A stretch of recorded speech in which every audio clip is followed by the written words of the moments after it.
एक मंत्र को हम जानेंगे हम कह क्या रहे हैं और इसका भाव क्या है। और मंत्र का जब तक भाव हमारे समझ नहीं आएगा तब तक हमारा कर्म नहीं बनेगा। वैसा कर्म नहीं बनेगा तो फल हमें उसका आध्यात्मिक फल तो नहीं मिलेगा। हाँ, भौतिक फल तो उसका चलता रहेगा। यज्ञ का कार्य सुगंधित इस सुगंधि को चारों ओर फैलाना, वायुमंडल का शुद्धिकरण करना, अग्नि, वायु, जल, वनस्पतियां, औषधियां, उन्हें तो ये करता रहेगा। लेकिन आध्यात्मिक लाभ मुझे तब मिलेगा जब मुझे ये पता हो मैंने कौन सी क्रिया की और इसका क्या अर्थ है। ऋषि पतंजलि लिखते हैं तज्जपस् तदर्थ भावनम। आप जैसा जैसा जप कर रहे हैं, जैसा जैसा आप उच्चारण कर रहे हैं, वैसा वैसा आपका भाव हो। और भाव तब होगा जब अर्थ का पता होगा। जब भाव का और अर्थ का मेल होगा तो तब कर्म को गति मिलेगी, तब कर्म शुद्ध होगा। कर्म शुद्ध होगा तो वैसा वैसा हमें फल भी मिलने वाला, तब होगा इसका हमें आत्मिक लाभ। अब उन्होंने बता दिया कि जब हमने स्वाहा बोला और स्वाहा समाप्त होने के वो यज्ञ में हमने आहुति डाल दी, इसके बाद अगला मंत्र चलेगा, तब गति चलेगी। यदि स्वाहा नहीं बोलेगा तो यहाँ ये भी गतिहीन हो गया। इसलिए कहा कि यज्ञो वही स्वाहा वही यज्ञस्य आत्मा, इस यज्ञ की आत्मा ये स्वाहा है। अब दूसरा, इस यज्ञ का प्राण क्या है? तो कहते हैं इदन्नमम, इस यज्ञ का प्राण है। इस शरीर में प्राण है तभी तो आत्मा कुछ कार्य करेगी। यदि शरीर में प्राण ही नहीं है तो आत्मा भी क्या कार्य कर लेगी शरीर से। और प्राण और आत्मा को कई बार हम पर्यायवाची के रूप में लेते हैं कि हम सामान्य भाषा में तो ऐसा हम कहते ही नहीं आत्मा निकल गई, हम कहते हैं प्राण निकल गई। प्राण निकलने का अर्थ आत्मा भी प्राण के साथ ही गति करेगी। जहां जहां अब यहां पर ये जो वस्तुएं हैं हमारे सामने, वेद है, माइक है, इनमें न आत्मा है न प्राण है। और सामने वृक्ष हैं, जितने हम सब मनुष्य हैं, पशु पक्षी कीट पतंग हैं, उनके अंदर आत्मा है तो वहां प्राण भी है। प्राण के बिना कोई कार्य नहीं चलने वाला आत्मा का। अब इदन्नमम, ये बहुत बड़ा एक यहां पर भाव है। इदन्नमम को यज्ञ का प्राण इसलिए कहा जाता है कि जब तक हमारी भावना ये ना हो, देखो मैं घृत लेकर के आया था आधा किलो, तुम तो आधा किलो लाए, मैंने 5 किलो घृत दिया था, मैं 250 ग्राम घृत दिया था, मैंने इतना पैसा दिया था। ये अहंकार भावना को समाप्त करता है ये इदन्नमम। कहते हैं ना इदन्नमम, क्या अर्थ है इसका? जो कुछ मैंने यहाँ पर आहुति डाली है इस यज्ञ में, ये मेरा नहीं है। हे परमपिता परमात्मा, ये सब आपकी ही व्यवस्था है और मैं आपको ही अर्पित कर रहा हूं। मैं तो केवल निमित्त मात्र हूं, मेरा नहीं है ये। लेकिन ये शब्द मात्र है, विचार में नहीं है, अभी भावना में नहीं है। ये भी संन्यास आश्रम में एक स्थान पर गुरुजी हमने देखा जा करके, तो बहुत बड़े आश्रम हैं और उसमें बहुत सारे वानप्रस्थी, बहुत सारे सन्यासी। ये अमुक सन्यासी की कुटिया है, ये अमुक सन्यासी की कुटिया है, ये अमुक सन्यासी की कुटिया है। तो यहाँ लिखा हुआ है बड़े बड़े अक्षरों में, स्वामी दयानंद जी महाराज, स्वामी पूरण जी महाराज, और ये क्या नाम, स्वामी क्या नाम था उनका, भंवर सिंह जी स्वामी हैं। कुटिया छोटी छोटी, घर बार सब छोड़ रखे हैं हमने, आश्रम में रह रहे हैं, लेकिन कुटिया पर कब्जा किसका? कुटिया पर कब्जा किसका? इदन्नमम की भावना अभी नहीं आई।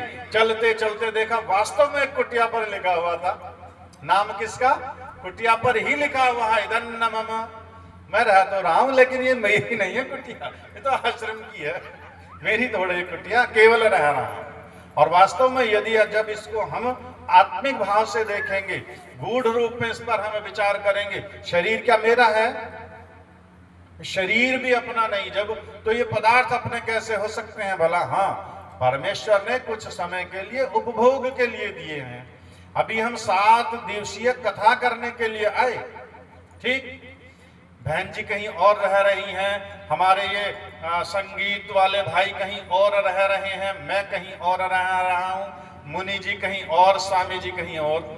सबके सबके अपने अपने स्वामित्व होगी। ये मेरा कमरा है नहीं, इसमें मैं रह रहा हूं, ये मेरा कमरा है, ये मेरा कमरा है, ये मेरा कमरा है। बस यहाँ कथा करने के लिए 7 दिन के लिए आए हैं। जीवन भी एक कथा ही चल रही है, किसी की 50 वर्ष, किसी की 100 वर्ष, किसी की 80 वर्ष कथा करके लौटना तो सभी को है। तो इदन्न मम की भावना जब तक पुष्ट नहीं होगी इस यज्ञ में, तब तक ये यज्ञ पूर्ण नहीं होगा। इसलिए कह रहे हैं कि ये इदन्न मम इस यज्ञ का प्राण है।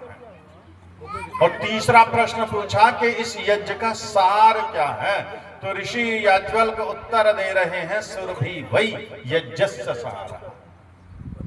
इस यज्ञ से निकलने वाली सुगंधी इस यज्ञ का सार है। देवताओं को हमें क्या लगता है कि हमने यहाँ जो घृत डाला उस घृत को ये देवता पी गए, अग्नि वायु जल पी गई इस घृत को। हाँ जी, अग्निर्वै देवता नाम मुखम, ये देवताओं का मुख है और इसमें हमने पदार्थ डाल दिया।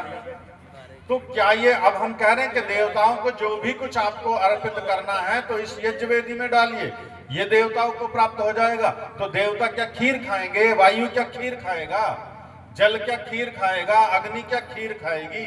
लेकिन इसकी जो सुगंधी आएगी, इसमें से जो सुरभि निकलेगी, वो इन देवताओं को प्राप्त होगी। अर्थात इसके द्वारा यहाँ से निकलने वाली ये सुगंधी इस जल को, अग्नि को, वायु को, वनस्पति को, औषधि को, सबको पवित्र करती चली जाएगी। और आप जब यज्ञ करेंगे तो इसके पीछे भावना के साथ साथ जब सुरभि ही इस यज्ञ का सार है, तो इस यज्ञ से सुगंधी कितनी निकलनी है ये हमें विचार करना है।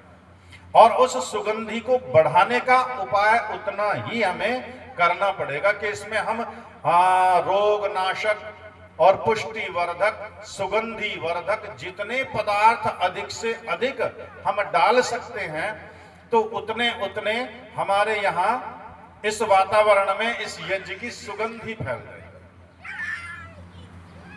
ये अहंकार की या उसकी बात नहीं है। हम प्रतिदिन, अब हमारे घर पर प्रतिदिन दोनों समय का यज्ञ होता है, प्रातः समय, और हम यज्ञ यहाँ कर रहे हैं बैठकर। और जैसा सामने दुकान है इतनी दूर भवन पर, एक हमारे जो पहले वो पुरोहित थे पौराणिक हमारे, आज भी हम उनको खूब बुलाते हैं। ऐसा नहीं कि अब हमारी समाजी हो गई तो उन पंडित जी से हमने संपर्क समाप्त कर लिया, अभी भी बुलाते हैं।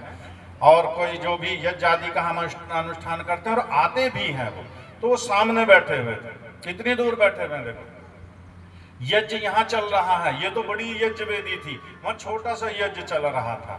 यज्ञ समाप्ति के बाद तो मैं भी देखा भाई पंडित जी बैठे हैं, मैं यज्ञ समाप्त करके वहां चला गया उनके पास।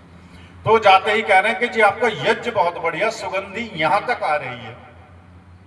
अच्छा, मेरी नाक में तो दोष है, मुझे नहीं पता इस यज्ञ में कितनी सुगंधी आई या नहीं आई। मुझे किसी की ना सुगंधी आती ना दुर्गंधी आती, ये मेरी इंद्री काम नहीं करती, नासिका मेरी काम नहीं करती। आप लोग इसका अनुमान लगा सकते हैं कि इस यज्ञ में से कितनी सुगंधी आई और कितनी कितनी इस वातावरण में फैली। अब ये तो ये भौतिक सुगंधी हो गई। अब इसके साथ साथ हमारी आत्मिक सुगंधी कितनी है कि हम इसका अहंकार लेकर के तो नहीं बैठ गए हैं कि यदि मैं सहयोग ना करता तो यज्ञ नहीं हो पाता इनका, यदि मैं सहयोग ना करता तो ये कथा नहीं हो पाती।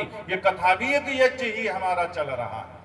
तो इस सब को हम यही परमपिता परमात्मा को छोड़ करके और अपने आत्मा को बिल्कुल परमात्मा से जोड़ते हुए उसका धन्यवाद केवल हम करते रहे, क्योंकि हम केवल निमित्त मात्र थे। तब हमारे अंदर से सुगंधी उठेगी या दुर्गंधी उठेगी, ये इसी भावना पर उत्पन्न हो जाएगा। यदि हम कार्यक्रम के पश्चात अपने अहंकार को लेकर के बैठे रहे कि देखो हमने इतना बड़ा कार्यक्रम किया, देखो ये मैंने कार्य किया, तो ये दुर्गंधी निकलती रहेगी। और यदि हम इसी भावना से, हाँ परमेश्वर की बहुत कृपा रही, मैं आपका सहयोग दे रहा हूं, आप मेरा धन्यवाद कर रहे हैं, मैं आपका धन्यवाद कर रहा हूं कि नहीं जी आपके सहयोग से हुआ, अरे नहीं भाई आपके सहयोग से हुआ, नहीं सबके सहयोग से हुआ, अरे भाई परमात्मा के सहयोग से। ये है यज्ञ का सार। संक्षेप में 3 बातें मैंने बताई। आशा है आपका जो रात वाला प्रश्न था इसका समाधान हो गया होगा, और समय भी है। विशेष सूचना कोई हो तो बताइए। पवन जी को विशेष सूचना 1 बजे हाँ। हमारा ये कार्यक्रम